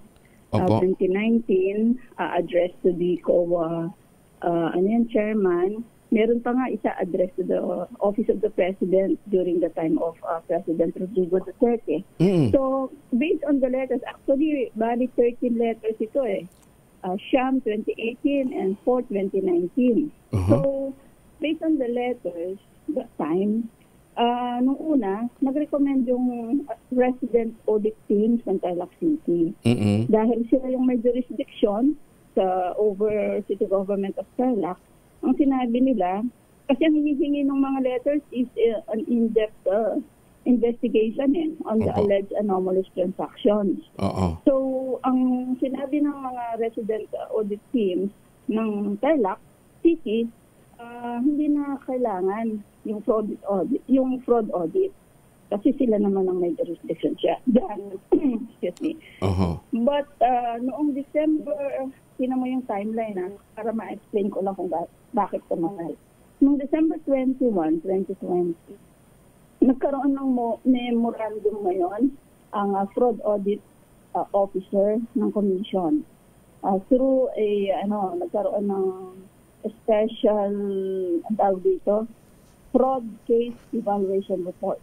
Okay. At ang sinabi doon, kailangan pa rin magkaroon ng audit kasi nga, not all allegations were fully addressed. Okay. Based yan sa COA report. So, December 2020 yan. Noong September 2021 naman, itong fraud audit officer ay parang pinatigan yung action taken by the commission proper. Kaya ang recommendation that time ay magkaroon ng fraud audit. At ang personnel na mag-audit dyan ay personnel coming from the regional, in our case, Region 3. Ng COA? So, Region 3 COA? Okay. Region 3 COA. Opo. And then, pagdating ng September 2022, a year after, nag-submit ngayon ng status report yung aming mga resident audit team sa Tarlac City. Nireport ito sa Regional 3 na naman. And then, ang RD namin, RO3, in-endorse naman yung report uli, status report, sa fraud audit officer, national. So, ang sinasabi doon, na hindi na kailangan kasi nga adequately address na yung mga na-raise na issue doon sa mga complaint letter. Ganun? 2022. Ganun kahit na may questionable doon sa disbursement? May mga question sabi hindi na kailangan i-address pa? Yun nga po based on siguro sa mga evaluation reports na ginagawa nila. So ito ay puro recommendatory lang naman. Okay. Ang may final say naman dyan is the fraud audit officer. Okay. So sabi ko nga noong 2022, nag-endorse ang RD na magkaroon uli ng fraud audit. So balik na naman siya, hindi. Sabi ng fraud audit officer, kailangan talaga na magkaroon ng audit investigation. So that was 2023 na. So ang commission proper, in-approve naman niya yung recommendation ng fraud audit officer through a memo. So ngayon, noong 2023, sinabi, sige, fraud audit officer, mag-conduct na tayo ng audit, but ang mag-conduct ng audit ay personnel coming from RO3. Ngayon, nag-raise ng clarification itong ating Regional 3. Ang sabi niya, pagka ang involved na amount is more than 50 million, hindi na regional, dapat commission proper na yung fraud audit officer. So that was 2023 na. So umabot na sa 2023. Ganun katagal ha? Rin, kung sino. Yun na yung inaano ko lang yung timeline, Sir Angel. Kasi tama nga naman, ang tagal. Pero ganun talaga pinag-usapan kung sino magkakonduct ng audit. So umabot na sa June 2023 yan. Until such time, nag-decide na tama nga kasi it involves more than 50 million yung pinag-uusapan yung subject ng letter complaint. Actually, nasa 100 plus million ang pinag-uusapang amount. Correct. So, tama nga na hindi dapat regional office ang magkakonduct ng audit, kundi yung fraud audit officer na. Sa mga personnel na sa central office ang magkakonduct ng audit. And that happened? Nangyari po. So, noong August, yung commission proper, dinirect niya na yung fraud audit officer at yun nga nagkaroon na ng special audit.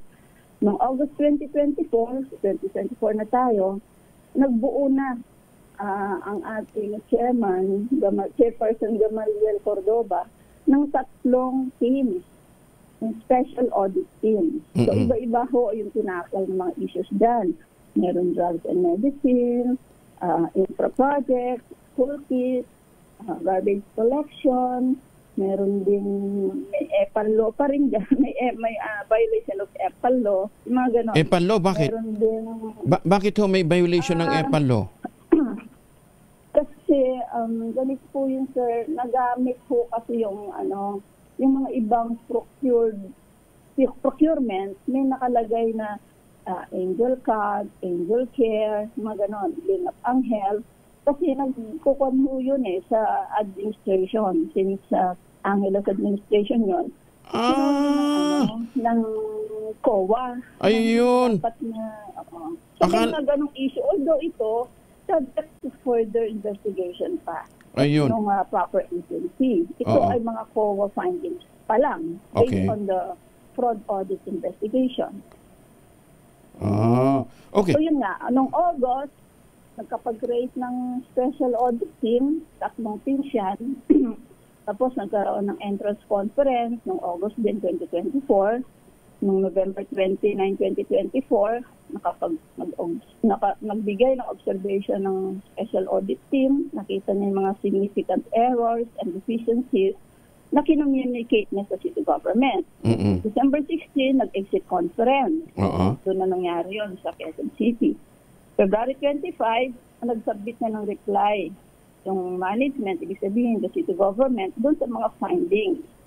And February 25 naman, nagkaroon ng conference sa special audit team doon sa mga incumbent and former resident audit teams ng Tarlac City na nag-conduct ng audit doon sa mga transactions 2016 to 2021.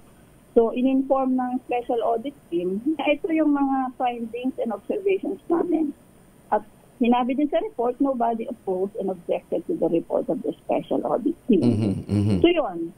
February 26, nag-submit na ng signed and certified copies ang mayor sa COA. And then, April 28, doon ho namin na-receive ngayon. 2025 na to. Doon pa lang namin na-receive ngayon yung copy ng mga fraud audit investigation report. February ng 2025. Okay. April 2025 na po, nung ma-receive namin yung mga kopya. So, ganun katagal. Ang tagal, ano? Oo nga naman, ang tagal. So, tinignan ho natin yung timeline based on the COA report. Ganun ho yung nangyari. So, Susmi, kung hindi pala ito pinursige, mantakin nyo 2017 to 2025? Kung hindi ninyo pinursige, kung walang nangulit sa COA na magsagawa ng talagang malalimang investigasyon, hindi matutunton itong ganitong klase ng problema? Aba. Tingin ko mga nag-follow up na nito po yung mga unang nag-submit ng mga anonymous letters. Kasi yung mga letters galing sa mga concerned government employees, concerned Tarlaceños, yung mga ganun. So, tingin ko sila na yung nag-follow up dyan. Oo. Ayun. So, hindi ho ito usaping, kasi sabi nila, ba't naman pinipilit na buhayin ng multo? Yung pala all the while, hindi ito multo. Ito isang active na kaso, pero may nagtatakip. May nagsisikap na wag ma-unfold, wag mabuking, wag mailantad. Hindi, ayoko mag-comment regarding that. Pero kung titignan mo nga yung mga yung mga nangyari. Memorandum, nangyari, based on the memorandum, ganun ho. Ang tanong nila, try na huwag na magkaroon ng fraud audit. Opo. So sabihin naman, hindi, kailangan meron. Mga ganon. Until such time, nag-come up naman ang commission proper. So tama nga, magkaroon tayo ng in-depth audit investigation. Ayun. Parang gano'n. So yun, umabot na po ngayon yung audit na yan. Okay. Hindi, ang kala namin all the while, kasi sabi namin, ang dating alam lang German cat o kayo albularyo cat, di ba? Ngayon lang kami nakarinig ng angel cat. Yung pala brand pala yun. Branding. Ito yung pangalan ng program. Angel cat. Kaya lang naman ho napag-usapan yun kasi nandun sa COA report, based on the COA report, yung mga medicines and medical supplies na na-source out doon at nang nag-supply ay walang mayor's permit at license to operate galing sa FDA. Yun ho yung isa nakita natin dito sa COA report. Wow. Kaya lumitaw po yan. Councilor, ang tanong nila. Oo. Ang tanong lang ng mga inihabla, bakit kami lang ang inihabla? Hindi naman yan ma-materialize kung walang approval yung mga nasa mas mataas na pwesto. Bakit sila lang daw? Siguro hindi mo na ako mag-ano doon. Okay, sabagay. At saka yun yung rekomendasyon ng audit. Ombudsman na po yan. Okay. At saka yun yung nandun sa rekomendasyon ng audit ng anti-fraud report. Actually po, yung laman nung filed case is solely based on the COA report. Ayun. Okay. So, kung... wala tayong, hindi siya mere allegations on our part as complainant, but galing ho lahat yung nandun, sa laman nun, sa COA findings. Ayun. So, hindi totoo pala na hindi sila nabigyan ng pagkakataong sumagot dahil all the while, may mga opportunities na i-contravene nito. Kaya lang, ang nangyari, parang ang pinagtakpan yung investigasyon. Ayun. Anyway, Actually po, yung entrance conference sa Angel, sabi ko nga, nag-start siya ng August 22, 2024. So from then, nagkaroon na ho ng pagkakataon na sagutin yung mga allegations. So yun, question and answer, kung titignan niyo po yung report, may mga question and answer doon sa mga concerned employees. Ayun. So kaya lang, at the end of the day, siyempre magka-come up with yung findings. Based on the question and answer sa mga At siyempre, kung ano yung nakita ng COA, yun ang ilalagay niyo sa report. Ay nako, Councilor, sana ho hindi ho kayo magsawa sa paghahabol ho dito sa kasong to dahil ito ay isang example lamang ng mga pinagpipilitang itagong mga anomalya, Kaya thank you dito ho sa opportunity na makausap ho namin kayo at makunan ho ng paniwanag. Teka muna, may nag-text ho sa akin dito. Yun daw bang inyong overpriced na gym iimbisigahan din? Diyan sa Tarlac. Mukhang hanggang ngayon hindi pa yata tapos sa Councilor. Ibang usapan naman yun. Siguro ibang usapan na ho yun. Sa focus muna tayo doon sa COA report. Dito nga sa drugs and medicine na pinag-usapan kung saan nababanggit yung mga news regarding sa Angel Scott Tule. Nakapasok po kasi ito doon sa investigation ng isang team. Ang nag-investigate po kasi sa drugs and medication, yung special audit team, Team C. So ito yung tinakal niya. Okay. Maraming salamat po sa pagkakataon na maintindihan ito, Councilor. Thank you for joining us and ingat po kayo. Maraming salamat din po sa pagkakataon, Sir Angel. Ayan po. Salamat po. Si Councilor Emmy Ladera ng Tarlac City. Ultimo sa mga parlor pala at sa mga palengke, pinag-uusapan ngayon. Ano bang itsura ng angel cat ng Tule? Yun daw mga multod na sa mga sementeryo dyan sa Tarlac, nagrarally. Hindi kami nakinabang sa tuliang yan. Maganda umaga, Pilipinas! Ay, sus, may Ginoo. Pero sana naman ginamitan ng alkohol yung pagtutuli, hindi naman siguro ghost alcohol ang ginamit, And speaking of alcohol, may dalawang formulation ng family alcohol na pwede nating pagpilian sa ating mga gawain araw-araw, proteksyon laban ho sa mikrobyo. Yung family 70% isopropyl alcohol, especially prepared for clinics, hospital, pharmacies, laboratories, pero okay na okay din po yan sa mga households. Very effective sa disinfection at sterilization. Ganyan ang bagsik ng family, 70% isopropyl alcohol, maghapon man natin gamitin, no problem. Hindi po manunuyo ang inyong mga kamay dahil meron po itong moisturizer.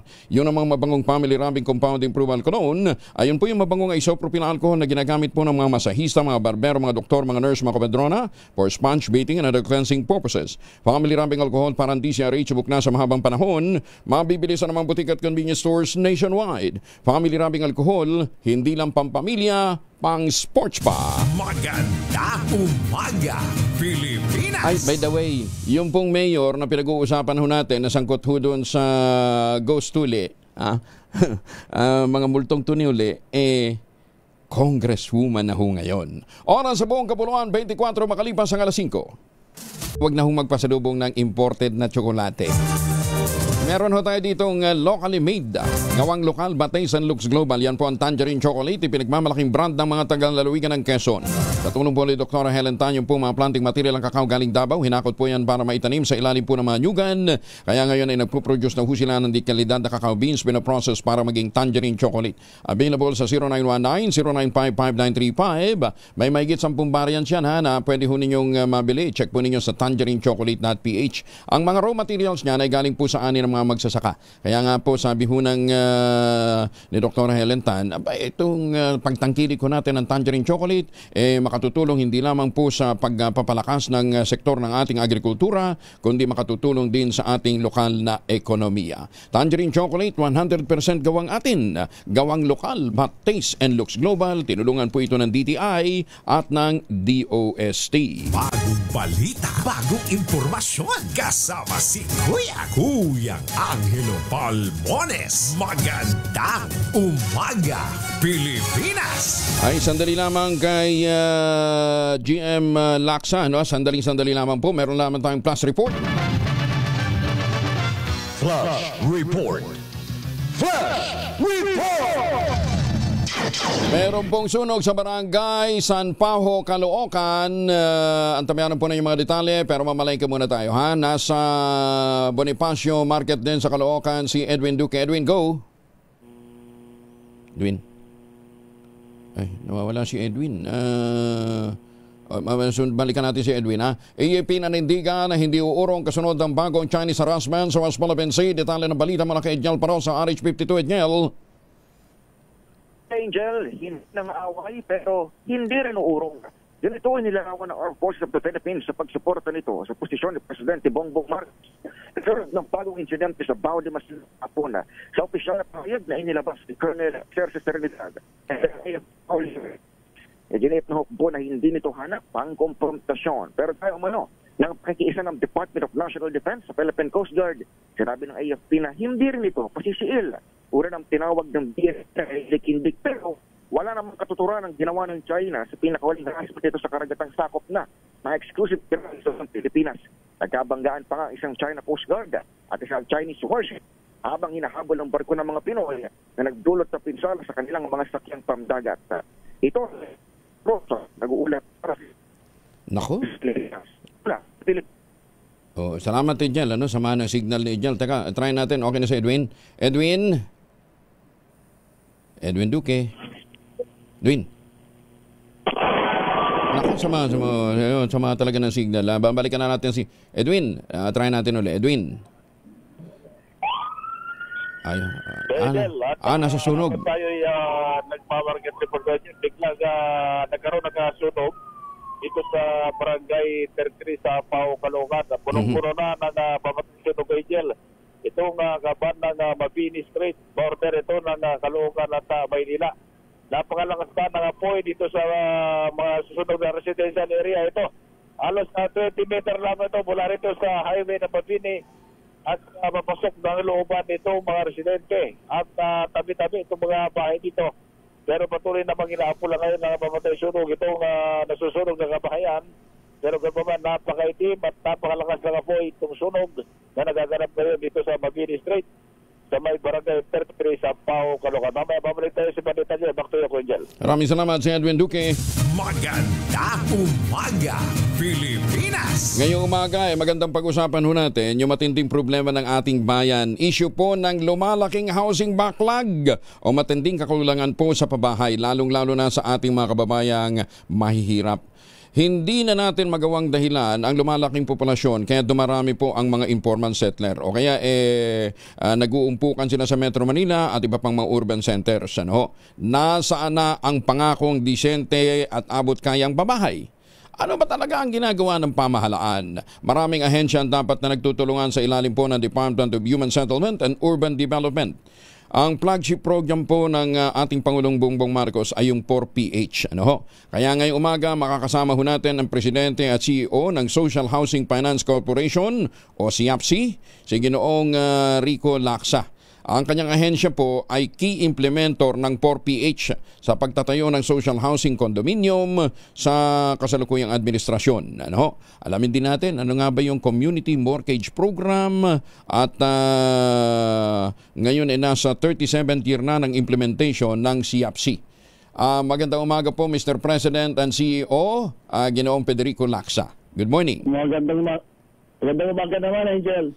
Po, thank you for joining us. Alam ho ninyo, si Ginoong Lacsa po, dating journalist ho, noong panahon ng Ministry of Human Settlements ng dating unang ginang Imelda Marcos. Bata pa ho ako nung nakikita ko yung mga Bliss Project. Kasama ho pala kayo doon sa implementation ng Bliss Project, GM?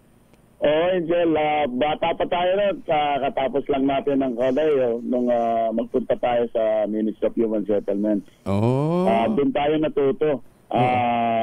Doon sa housing natin. Ang ganda ng mga Bliss housing na yun, ha? Ang dami pang nakatayo hanggang ngayon. Marami, oo. Merong rason yun.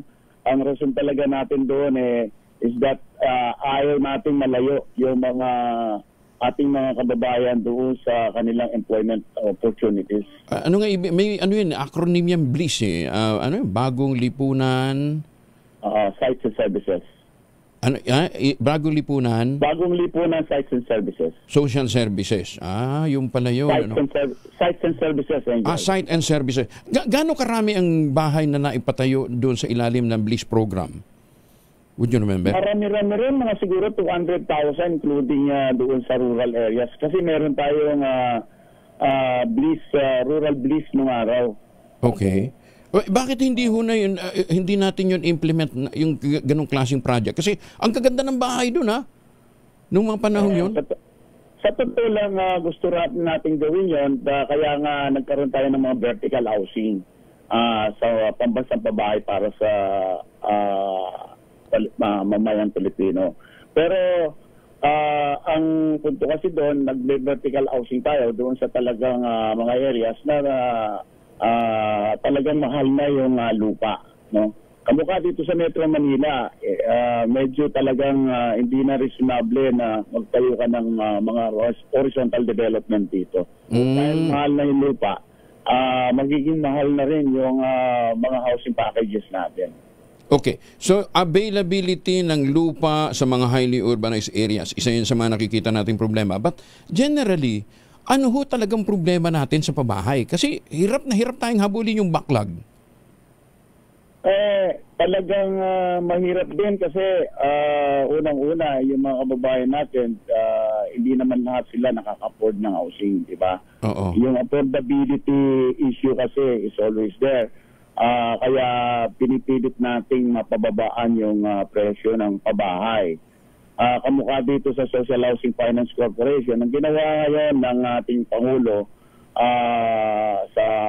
at saka under Secaliling dito sa DSUD, Department of Human Settlements and Urban Development, pinalawak na natin yung mga modalities na isinama natin sa pambansang pabahay para sa Pilipino program. Ang ibig sabihin, mas pinadamihan pa natin yung posibleng pwede natin gawin. Hindi lang vertical housing, kundi kasama na yung horizontal housing at saka yung mga iba pang modalities na ginagawa natin dati dito sa Social Housing Finance Corporation. Okay.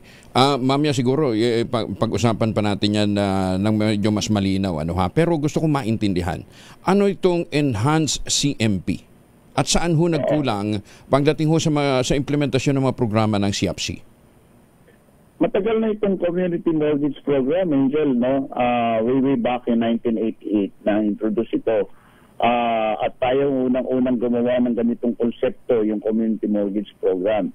Na saan, kasi ang problema talaga natin yung, di ba may mga nag-i-squat na mga, o nag-o-occupy na mga kababayan natin doon sa lupa na hindi naman sa kanila. At matagal na sila dyan, mga kumisan, 20 years, 30 years, 40 years. Merong kadahilanan kung bakit nandyan sila.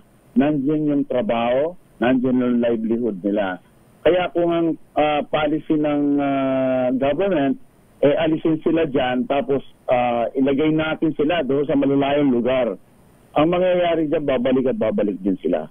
Kasi wala silang hanap buhay doon sa pupuntaan nila. Okay. So, bibigyan mo sila temporarily, mag-stay sila doon. Yan ang naging experience natin sa National Housing Authority noong araw. Remember, may mga relocation sites tayo doon sa labas ng Metro Manila. Tapos, linalagay na natin sila doon. Pero eventually, siguro, mga ilang buwan lang, aalis na rin sila, babalik at babalik sila doon sa kanilang kinalalagyan. Ano ngayon yung kaibahan ng Enhance? Enhance CFP? Yung Enhance CFP, kasi kailangan ma-realize natin na talagang hindi mo pwedeng alisin yung mga tao doon sa malapit sa kanilang kabuhayan at saka sa employment opportunities nila. So yung CMP kasi, yung programa na ito, kumbaga sa it's a financing program na kung saan tinutulungan natin ng mga kababayan natin na nag-occupy ng mga lupain na hindi naman sa kanila, na mapa sa kanila na yun. Maging legit na yung kanilang rights doon sa lupang kinatitirikan ng kanilang lupain. So in other words, binibigyan na natin sila ng seguridad doon sa pag-aari ng kanilang mga lupain instead na aalisin pa natin sila. Kasi alam mo, yung pag-iikot-ikot ko, Angel, no, nakita ko, yung iba nag-invest na doon sa mga bahay nila. Yung iba, nag-improve na rin yung kanilang kabuhayan. Kaya pinaayos na nila yung kanilang mga bahay. Paano mo aalisin yung ganong klaseng pamilya na nagkaroon na ng investment over time doon sa kanilang mga lupain? Teka muna. So, ang ginagawa natin, naayos na lang natin yung mga lupa para mapasa kanila. At saka, kaya natin sinabing enhance community mortgage program, aayusin natin sila doon.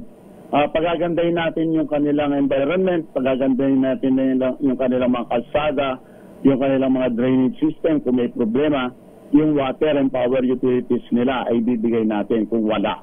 Okay. So, instead na pabayaan lang natin sila na gano'n sa community mortgage program kung kailan natin na pinagbigyan yung kanilang kahilingan na ponduhan natin yung kanilang pagbibili ng kanilang lupain, aayusin pa rin natin yung kanilang kalagayan doon sa komunidad. Hindi na blighted dapat yung kanilang kinalalagyan. Ang konsepto natin ngayon, magiging transformative yung approach natin doon sa mga community mortgage program natin. Paano naman ho yung lehitimong may-ari ng lupa na iniskwento? Nababayaran po siya. Yun na yung ginagawa ng community mortgage program. Bibigyan natin ng pautang yung community as a whole, as an organization. Tapos yung inutang nilang yun ang ibabayad nila doon sa may-ari ng lupa. Buo yung bibigyan natin sila ng buong amount na iniingi sa kanila ng mga landowners. So, mababayaran yung landowner. Mawawalan din siya ng problema na over a period of time, over so many years, hindi nila napapakinabangan yung kanilang mga lupa. Okay. Ano ang kaibahan ng SHAPSI sa NHA? Well, ang Social Housing Finance Corporation is basically a financing institution or agency. Okay. Ang National Housing Authority supposedly yun ang ating production arm dito sa magkakapatid na attached agencies ng DSUD, no? So, tayo, nagpipinance tayo. Tinutulungan natin yung ating mga kababayan para ponduan yung pagbibili ng kanilang lupa na kinatitirikan ng kanilang mga bahay para magkaroon sila ng katiyakan at kasiguraduhan doon sa kanilang pagmamay-ari ng kanilang lupa. Ayun. Yun yung production ng NHA, kayo yung si pautang. Ano pang role ni Pag-ibig? Well, ang Pag-ibig kasi alam mo, kailangan Pag-ibig member ka, Angel, ano? Kaya mahirap din, hindi lahat ay Pag-ibig members eh. Lalo na yung mga informal settlers natin, hirap na hirap silang maging Pag-ibig member kasi karamihan dyan, self-employed, hindi naman sila empleyado ng mga establishments. So, marami dyan hindi talaga sila Pag-ibig member. Hindi rin consistent yung kanilang income, kaya may problema talaga sila pagdating doon sa membership nila sa Pag-ibig. So, ang sinasabi ho natin with these strategies na ginagawa natin, anong timetable, kaya ba nating habulin yung pinangako na zero backlog ng presidente bago matapos ang kanyang termino? Mahirap yung zero backlog kasi sa dami talaga, Angel, ng mga informal settlers natin. Mahirap talaga kasi meron din tayong limitation sa resources. Alam mo naman, di naman kalakihan yung budget na binibigay sa housing. Kaya talaga mahirap din. Kami nga, hirap na hirap din sa pagkuha ng mga budget doon sa Kongreso. So, talagang kung ano lang ang nasa amin ngayon, pinagkakasya namin. In fact, ang ginawa nga ni Secretary Aliling, tinap na niya yung escrow funds para magkaroon lang ng mga additional pondo yung mga ayasya at matugunan nila yung kanilang pangangailangan ng mga bawat programa namin. Sana naman yung pondong napupunta doon sa mga anong tawag dito, ghost projects, ano ha? usong mga ghost ngayon. Yung mga pondong napupunta doon sa mga ghost projects na lalong-lalo na sa flood control, ibuhos na lamang natin dito sa sa mga programa para sa housing, ano ha? Para mas mapakinabangan ng ating mga kababayan. Kaya lang, Mr. President, nakita ko yung video ko na ng pinuntahan ho ninyo ng mga high-rise kondo, ano ho? Sang katerba pong nakasampay ng mga maruruming damit eh. Baka naman po pwede. Baka di ba pag nadadaanan natin yung mga home along the riles natin, baka kasama ho sa transformative program natin yung paglilinis din, yung pag-maintain ng kagandahan nung ibinibigay ho sa kanilang mga housing units, di ho ba? Angel, yung nakita mo kanina, yun yung bagong approve lang na proyekto natin. Isa sa mga 5 na na-approve natin ng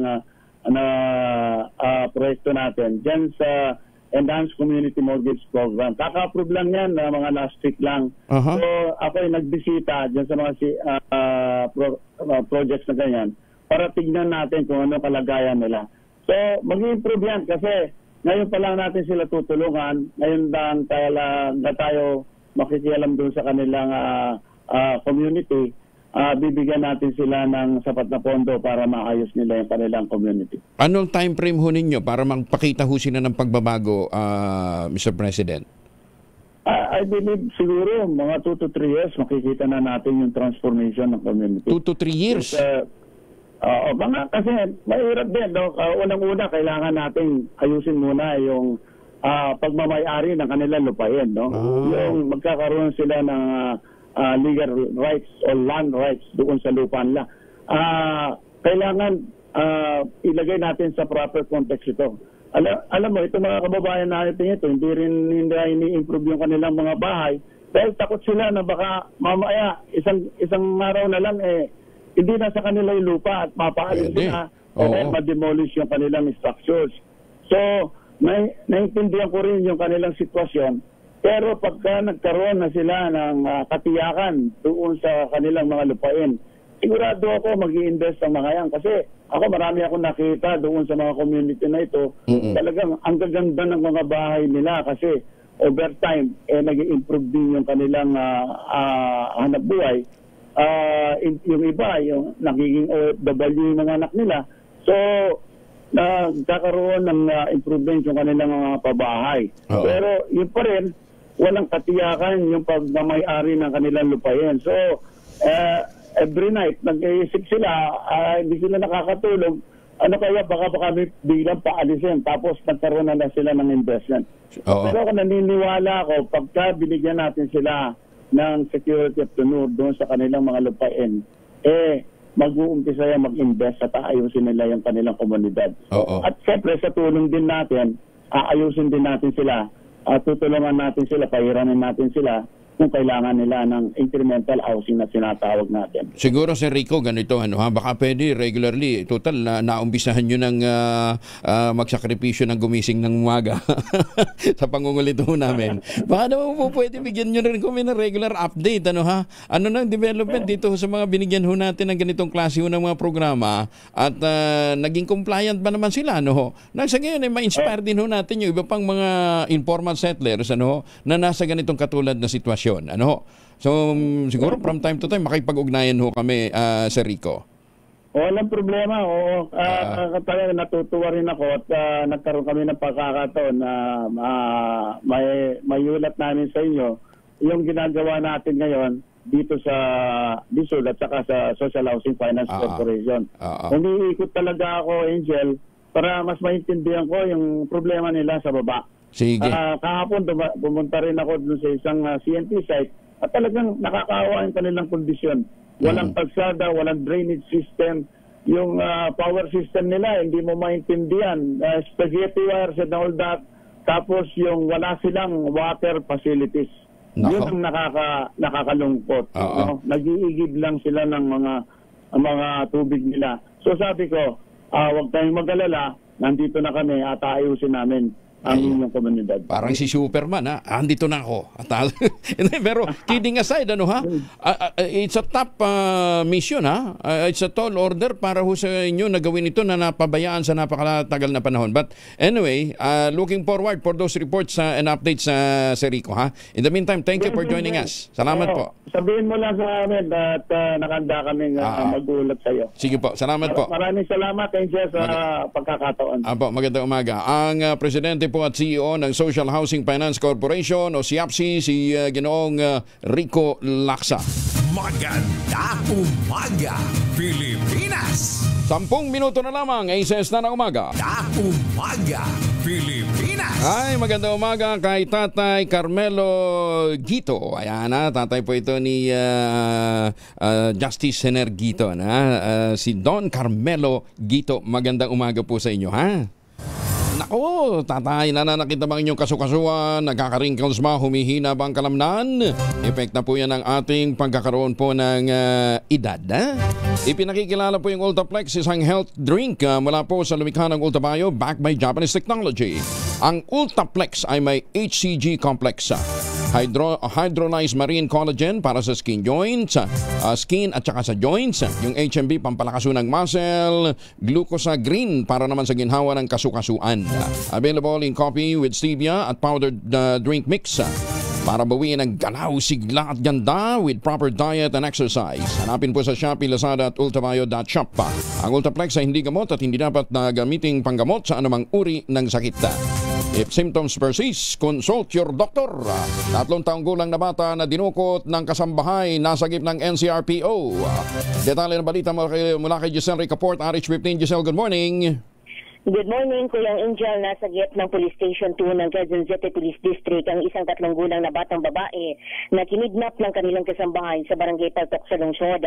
Ayon sa NCRPO, nagpaalam ang suspect sa ina ng bata na may kukunin lamang na mga gamot sa kapitbahay dahil sa pananakit ng kanyang tiyan. Dinala niya ang bata ngunit hindi na bumalik pa at makalipas lamang ang ilang oras, nagkatanggap ang mga magulang ng isang text message mula sa kasambahay na humihingi na ng 150,000 piso kapalit ng kanilang anak. Nagbanta pa raw yung suspect na sasaktan ng kanyang alaga kapag hindi ibinigay ang pera ng mga magulang. Agad naman na inireport ng pamilyang insidente sa mga otoridad at nahuli ang suspect sa isang entrapment operation. Ligtas na nabawi ang bata at kinasuhan na ng kidnap for ransom ang salarin. Ito si Giselle Ricaport para sa DZRH, una sa Pilipinas, una sa Pilipino. Maraming salamat, Giselle. DILG, natasan naman ang mga barangay sa buong bansa mag-deploy ng mga barangay tanod sa mga paaralan. Detalye ng balita mula kay Bal Gonzalez, RH My Bal. Kuya Angel, asahan na ang mas malaking bilang ng presensya ng mga barangay tanod sa lahat ng pampublikong eskwelahan sa buong bansa. Ito'y kasunod ng Memorandum Circular na inilabas ng DILG na nag-aatas sa mga barangay na makipagtulungan sa mga DepEd public school sa loob ng kanilang nasasakupan. Ayon sa DILG, bahagi ito ng pagpapalakas ng seguridad sa mga paaralan matapos ang magkakasunod na insidente ng krimen sa school campus nitong nakalipas na ilang araw. Bukod sa pangangasiwa sa trapiko, kabilang sa mga tungkulin na iniaatang sa mga tanod ay ang pagpapatrolya sa mga paaralan, pagmomonitor ng mga insidente at pagsasagawa ng iba pang gawaing iaatas ng barangay kapitan at mga pulis para tiyakin ang kaligtasan sa buong school premises. Nitong nakalipas na linggo ay 3 insidente ng karahasan sa paaralan ang naitala ng PNP, kabilang na ang pamamaril sa 15 anyos na dalagita sa isang classroom sa Nueva Ecija, pamamaril at pagpatay ng grade 11 student sa kanyang buro sa Lanao del Norte at ang pambubugbog ng 5 high school student sa isang grade 3 pupil sa Iligan City. Dahil dito'y hinihikayat ng DILG ang mga alkalde sa lahat ng mga bayan at lungsod na magbigay ng buong logistic support sa mga barangay upang matiyak ang epektibong pagpapatupad ng nabanggit na inisyatibo. Ako si Val Gonzales, DZRH, una sa Pilipinas, una sa Pilipino. Ises na umaga pero ihabol natin si Boy Gonzales. Meron daw pong karambola ng 4 na sasakyan, northbound lane sa Osmeña Highway. Boy. Kinabibilangan ito kayang Angel ng 8-wheeler truck, isang SUV at trailer truck na may kargang bako.